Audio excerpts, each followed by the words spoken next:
திருச்சியில் நடைபெற்று வரும் வீரப்பூர் பெரியகாண்டி அம்மன் கோயில் திருவிழாவில் கலந்து கொள்ள செல்லும் பக்தர்கள் கிருஷ்ணராயபுரம் அருகே தேசிய நெடுஞ்சாலையில் வாகனங்களை நிறுத்தி செல்வதால் போக்குவரத்து பாதிப்பு ஏற்பட்டது. வெளி மாவட்டங்கள் மட்டுமின்றி வெளி மாநிலங்களில் இருந்து வருகை தரும் வாகனங்கள் சாலையோரம் நிறுத்தி செல்வதால் கடும் போக்குவரத்து நெரிசல் ஏற்படுவதாக அப்பகுதி மக்கள் குற்றம் சாட்டியுள்ளனர்.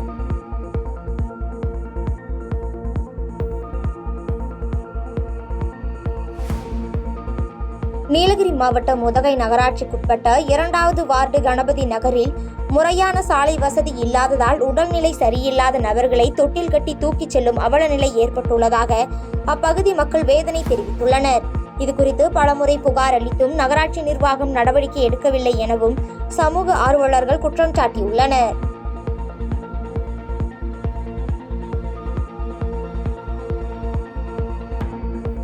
சேலம் மாவட்டம் சங்ககிரியை அடுத்த அரிசிராமணி செட்டிப்பட்டி ஊராட்சி ஒன்றிய தொடக்கப்பள்ளியில் நூற்றாண்டு விழா சிறப்பாக கொண்டாடப்பட்டது. இந்நிகழ்ச்சியில் தமிழக அரசின் முன்னாள் தலைமை செயலாளர் இறையன்பு கலந்து கொண்டு நூற்றாண்டுகள் கடந்த இப்பள்ளியில் படிக்கும் மாணவ மாணவிகள் பெருமை கொள்ள வேண்டும் என பேசினார்.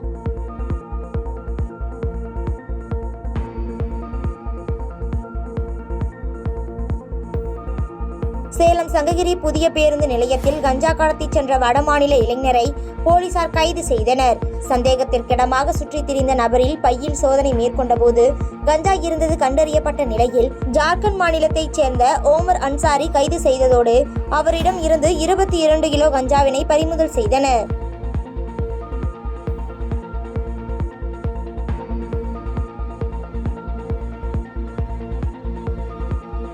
கோவை மாவட்டம் மேட்டுப்பாளையத்தில் சுற்றுப்புற சூழலை பாதிக்கும் வகையில் செயல்பட்டு வரும் தனியார் சாய தொழிற்சாலையை மூடக்கோரி அப்பகுதி மக்கள் சாலை மறியலில் ஈடுபட்டனர். இதையடுத்து சம்பவ இடத்திற்கு வந்த போலீசார் தீர்வு காணப்படும் என உறுதியளித்ததன் பின் பொதுமக்கள் போராட்டத்தை கைவிட்டனர்.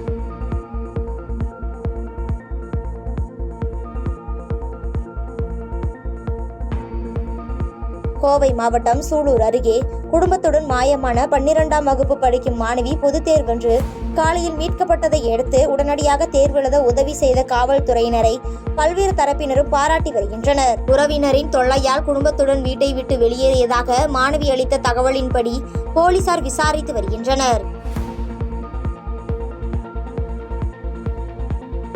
புதிய வேளாண் திருத்த சட்டங்களை ரத்து செய்ய வலியுறுத்தி தூத்துக்குடியில் அகில இந்திய விவசாயிகள் மகாசபை சார்பில் மாவட்ட ஆட்சியரிடம் மனு அளிக்கப்பட்டது.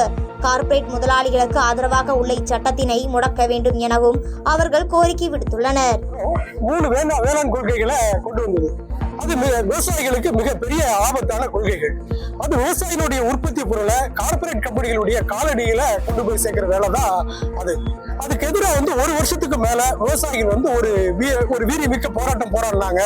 500க்கு மேற்பட்ட உயிர்களை இழந்ததுக்கு அப்புறம் மத்திய அரசாங்கம் அதை ஒரு பின்வாங்குச்சு. அந்த திட்டங்களை வேளாண் சட்டங்களை தற்காலிகமா நிறுத்தி வச்சது. இந்த எதிர்ப்பு அவங்க கரெக்டா தெரிஞ்சு வச்சதுக்கு அப்புறம் மீண்டும் இப்ப என்ன செய்யறாங்கன்னா அதனுடைய அந்த 3 வேளாண் கொள்கையினுடைய வேளாண் சட்டத்தினுடைய மறுவடிவம் தான் இப்போ அவங்க திரும்ப கொண்டு வர்றதுக்கு முயற்சி பண்ணிட்டு கூடிய NPFA அப்படிங்கிற வேளாண் கொள்கை திட்டம் அப்படிங்கிறது. தூத்துக்குடியில் உள்ள பழமையான ஜாமியா பள்ளிவாசலில் ரமலான் நோன்பு திறக்கும் நிகழ்ச்சி நடைபெற்றது. இதில் ஏராளமான இஸ்லாமியர்கள் கலந்து கொண்டு தொழுகை மேற்கொண்டு நோன்பினை துறந்தனர்.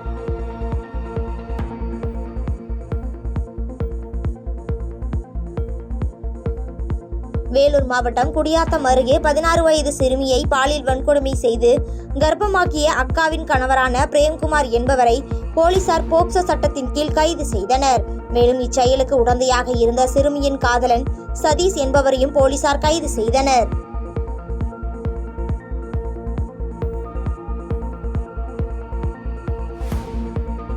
நீலகிரி மாவட்டம் உதகை அடுத்த பிரசித்தி பெற்ற ஆணிக்கல் மாரியம்மன் கோவிலுக்கு சென்ற முதியவர் ராமன் யானை தாக்கியதில் பரிதாபமாக உயிரிழந்தார். தகவல் அறிந்து சம்பவ இடத்திற்கு வந்த வனத்துறையினர் ராமனின் உடலை மீட்டு பிரேத பரிசோதனைக்கு அனுப்பி வைத்து விசாரணை மேற்கொண்டு வருகின்றனர்.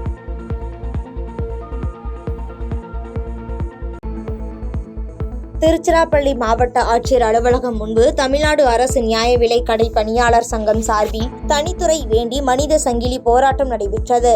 குடோனில் இருந்து நியாய விலை கடைக்கு வரும் அனைத்து பொருட்களும் சரியான எடையில் வழங்க வேண்டும் உள்ளிட்ட கோரிக்கைகளை வலியுறுத்தி வருகின்ற 7ஆம் தேதி சென்னை கூட்டுறவு பதிவாளர் அலுவலகம் முன்பு மறியல் போராட்டம் நடத்த உள்ளதாக சங்கத்தினர் செய்தியாளரிடம் தெரிவித்துள்ளனர். சம்பள கமிஷன் 8-9 கமிஷன் அமைக்க போறாங்க.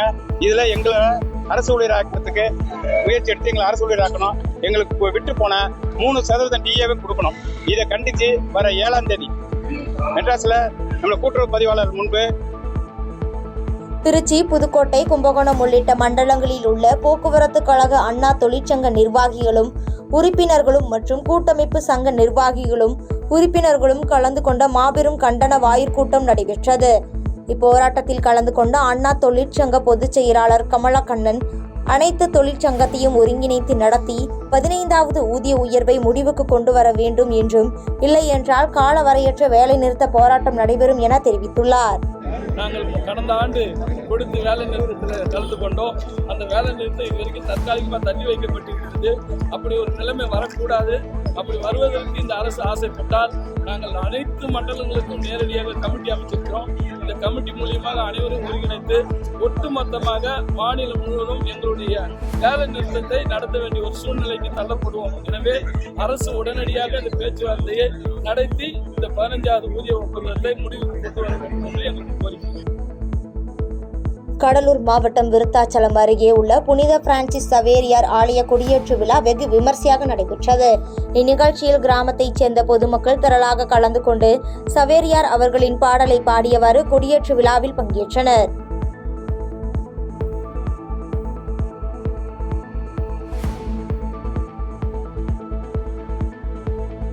தேனி மாவட்டம் ஆண்டிப்பட்டி அருகே மலையடிவாரத்தில் உயிரிழந்த நிலையில் 2 விவசாயிகளின் உடல் மீட்கப்பட்ட சம்பவத்தில் கொலை செய்யப்பட்டதாக கருதப்பட்ட கணேசன் என்பவர் ஆண்டிப்பட்டி நீதிமன்றத்தில் சரணடைந்தார். ஆஜர்படுத்தப்பட்ட கணேசனை நீதிபதி ரமேஷ் தேனி மாவட்ட சிறையில் அடைக்க உத்தரவிட்ட நிலையில் கடமலைக்குண்டு காவல்துறையினர் இது குறித்து விசாரணை நடத்தி வருகின்றனர். தேனி மாவட்டம் பெரியகுளம் அருகே கனிமவளத்துறை அனுமதியின்றி சட்டவிரோதமாக கல்குவாரி நடத்தி வந்த நில உரிமையாளர் பெண் உட்பட 7 நபர்கள் கைது செய்யப்பட்டுள்ளனர். தொடர்ந்து கல்குவாரியில் உரிமம் இல்லாமல் பயன்படுத்தப்பட்ட 15 கிலோ வெடிமருந்துகள் பறிமுதல் செய்து நில உரிமையாளரான லதாவிடம் ஜெயமங்கலம் காவல்துறையினர் விசாரணை நடத்தி வருகின்றனர்.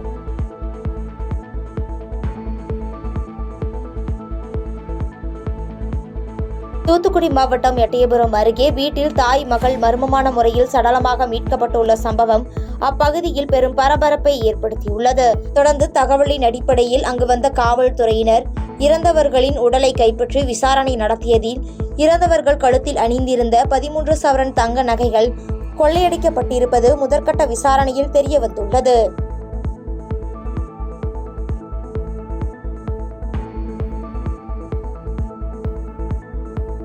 காஞ்சிபுரம் செங்கழு நீரோடை வீதியில் அமைந்துள்ள அரசு மதுபான கடையால் போக்குவரத்து நெரிசல் மற்றும் வியாபாரிகள் பொதுமக்களுக்கு இன்னல்கள் ஏற்படுவதாக தொடர்ச்சியாக வந்த புகாரின் அடிப்படையில் மாவட்ட ஆட்சியர் கலைச்செல்வி மற்றும் SP சண்முகம் ஆலோசனையின் பேரில் மதுபான கடை செயல்படாது என அறிவிக்கப்பட்டது. இதனால் அப்பகுதி மக்கள் பட்டாசுகள் வெடித்து இனிப்புகள் வழங்கி கொண்டாட்டத்தில் ஈடுபட்டனர். விழுப்புரம் மாவட்டம் கண்டாச்சிபுரம் தாலுகா உட்பட ஆற்காடு வீரமடை கிராமத்தில் பாரதிய ஜனதா கட்சியில் புதிதாக மொகையூர் ஒன்றிய தலைவராக பதவி ஏற்ற தலைவர் ஞானாம்பிகை தலைமையில் அறிமுக கூட்டம் நடைபெற்றது. தொடர்ந்து செய்தியாளர்களிடம் தனக்கு பாரதிய ஜனதா கட்சியில் புதிதாக ஒன்றிய தலைவர் பதவி கொடுத்துள்ளதாகவும் தனது பணியை சிறப்பாக செய்வேன் என்றும் புதிதாக நியமிக்கப்பட்டுள்ள ஒன்றிய தலைவர் ஞானாம்பிகை செய்தியாளரிடம் தெரிவித்துள்ளார். எனக்கு ஒன்றிய தலைவராக பொறுப்பு கொடுத்துருக்காங்க. இந்த கட்சியில் பாரதிய ஜனதா கட்சியில் என்னோட பணியை மிக சிறப்பாக நான் செஞ்சு முடிப்பேன். கள்ளக்குறிச்சி மாவட்டம் வட பொன்பரப்பி காவல் நிலைய எல்லைக்குட்பட்ட பவுஞ்சிப்பட்டு கிராமத்தில் வனப்பகுதியில் இருந்து ஊருக்குள் தண்ணீர் தேடி வந்த மானை வெறிநாய் கடித்ததில் பரிதாபமாக உயிரிழந்தது. அதனையடுத்து தொடர்ந்து கால்நடை மருத்துவர் மானின் உடலை பெற்று உடற்கூறாய்வு செய்து பவுஞ்சிப்பட்டு வனப்பகுதியிலேயே பள்ளம் தோண்டி புதைத்தனர். சேலம் மாவட்ட ஆட்சியர் அலுவலகத்தில் பாலியல் குற்றங்களில் ஈடுபடுபவர்களுக்கு அரபு நாடுகளில் வழங்கப்படும் தண்டனைகளை இந்தியாவில் வழங்க வேண்டும் என வலியுறுத்தி அரபு நாட்டு உடை அணிந்து சமூக ஆர்வலர் ஒருவர் கோரிக்கை மனு அளித்துள்ளார். தொடர்ந்து ஒன்றிய மாநில அரசுகள் பாலியல் குற்றங்களில் ஈடுபடுபவர்களுக்கு அதிகபட்ச தண்டனை வழங்க வேண்டும் என்றும், குறிப்பாக அரபு நாடுகளில் வழங்கப்படும் தண்டனைகளை இந்தியாவில் நடைமுறைப்படுத்த வேண்டும் என வலியுறுத்தி மனு அளித்ததாக தெரிவித்தார்.